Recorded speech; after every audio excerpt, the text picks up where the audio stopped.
नमस्ते दोस्तों।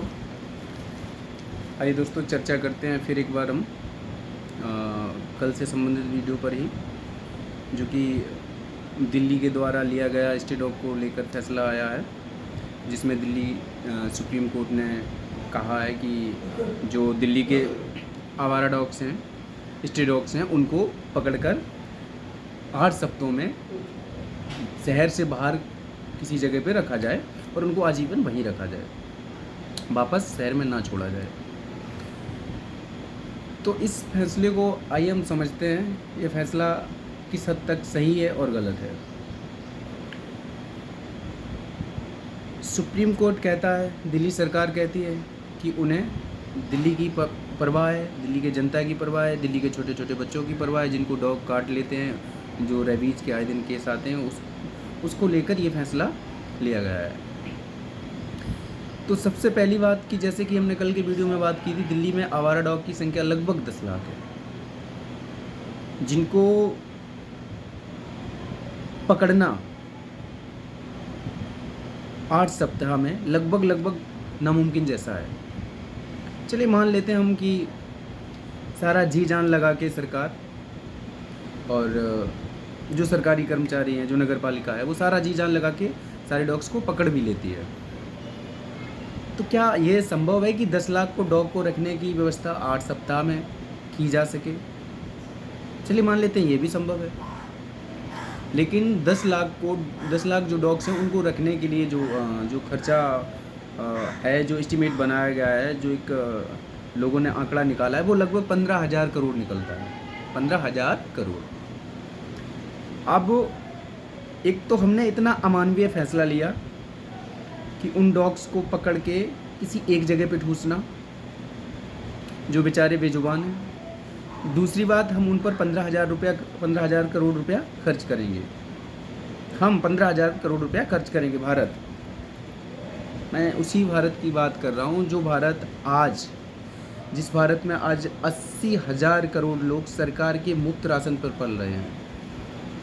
मैं उसी भारत की बात कर रहा हूँ जो गरीबी में, मतलब भुखमरी में लगभग 111 नंबर पर आता है। वो 15,000 करोड़ रुपया स्टे डॉग के लिए, सिर्फ इस दिल्ली के स्टे डॉग के लिए खर्च करेगा।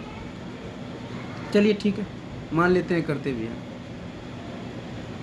तो क्या ये मानवीय है? गांधी जी ने कहा था कि किसी भी देश की महानता को और नैतिकता को अगर परखना है तो ये देखना होगा कि उस देश के लोगों के, उस देश की सरकार के, उस देश की जनता के पशुओं से कैसे संबंध है। और यह किसी दार्शनिक ने भी कहा है कि अगर आप अपने आप को धार्मिक बोलते हैं तो आपको ये देखना चाहिए कि आपके पशुओं के साथ संबंध कैसे हैं। अगर आपके पशुओं के साथ संबंध अच्छे नहीं हैं तो आप किसी भी दृष्टिकोण से, किसी भी तरह से आप बिल्कुल धार्मिक व्यक्ति नहीं हैं। अब कहने को भारत एक सबसे बड़ा लोकतांत्रिक, एक धार्मिक, एक दार्शनिक देश है, लेकिन यहाँ पर ऐसे भी देश हुए हैं जिन्होंने आवारा कुत्तों से 100% निजात पाई हुई है। उनमें आते हैं हमारे भूटान और नीदरलैंड। भूटान और नीदरलैंड पहले ऐसे देश हैं विश्व में जिन्होंने आवारा डॉग से 100% जो है मुक्ति पाई है। उनकी सड़कों पर, उनकी रोड पर एक भी आवारा डॉग्स नहीं मिलेंगे, लेकिन उन्होंने उन कुत्तों को पकड़ के किसी एक जगह पर ठूस नहीं दिया है, ना ही उनका कत्ल करवा दिया है। उन्होंने मानवीय फैसले लिए हैं। नीदरलैंड ने पहला फैसला लिया कि जो ब्रीड डॉग्स खरीदते हैं उन पर एक भारी कर लगाया। दूसरा उनका फैसला जो रहा, उन्होंने जो स्टे डॉग हैं उनको गोद लेने के लिए लोगों को प्रोत्साहन किया। तीसरा उन्होंने जो काम किया वो किया नसबंदी का और टीकाकरण का। नसबंदी टीकाकरण के बाद उनको उनकी जगह पे छोड़ दिया गया। ये मानवीय फैसले लिए हैं उन्होंने अपनी सत्ता का, अपनी पावर का रुतबा दिखाते हुए, या यूँ कहें कि तानाशाही दिखाते हुए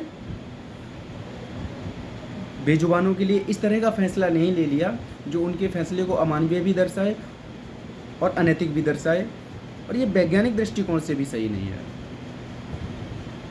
तो हमें इस तरह का फैसला ये दर्शाता है कि भारत किस दिशा में जा रहा है। अभी तक हम न्यूज़ पे देखते थे, अखबारों में पढ़ते थे कि सरकारें तानाशाही कर रही हैं। अब ऐसे लगता है कि सुप्रीम कोर्ट इस तरह के फैसले ले रही है, तो फिर भारत किस दिशा में जा रहा है। सुप्रीम कोर्ट कुछ नहीं बोलती है जब देश में शिक्षा पे सेकंड हाईएस्ट टैक्स 18% जीएसटी लगाया जाता है। कुछ नहीं बोलता है सुप्रीम कोर्ट। आज शिक्षकों के साथ दिल्ली में एसएससी को लेकर किस तरह का व्यवहार किया गया, सुप्रीम कोर्ट कुछ नहीं बोला। आज देश में कोई भी एग्ज़ाम होता है, पेपर लीक हो जाता है, सुप्रीम कोर्ट ने कुछ नहीं बोला। किसी बेजुबान को लेकर इस तरह का इतना घृणात्मक फैसला ले लेना, ये सुप्रीम कोर्ट का जो पद है, उनकी जो गरिमा है, उसको क्षति पहुंचाता है। तो सुप्रीम कोर्ट से मेरा अनुरोध है, दिल्ली सरकार से भी अनुरोध है कि इस तरह के फैसले पर पुनः विचार करें। अन्यथा अगर ये वही भारत देश है जहाँ पे भगत सिंह, चंद्रशेखर आज़ाद, सुभाष चंद्र बोस जैसे लोग हुए हैं और उन्होंने अपनी जान इसलिए दी है कि इस देश के लोग स्वतंत्र रह सकें, तो आज अगर किसी की आज़ादी छीनी जाएगी तो ये वही देश है, यहाँ से फिर से चंद्रशेखर आज़ाद और भगत सिंह पैदा होंगे। आज जो पशु प्रेमी हैं वो बिल्कुल ना तो मौत से डरते हैं, ना फांसी से डरते हैं, ना ही सरकार की तानाशाही से डरते हैं। तो सरकार ये समझ ले कि उनका इस तरह का फ़ैसला उनको वापस लेना पड़ेगा, अन्यथा इसके बहुत गंभीर परिणाम होंगे।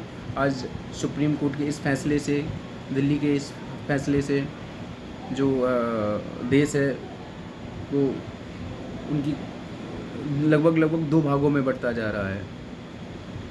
एक तरफ वो लोग हो गए हैं जो पशु प्रेमी हैं, जिन्हें पशुओं से प्रेम है, और एक तरफ वो लोग हो गए हैं जिन्हें इनसे नफरत है।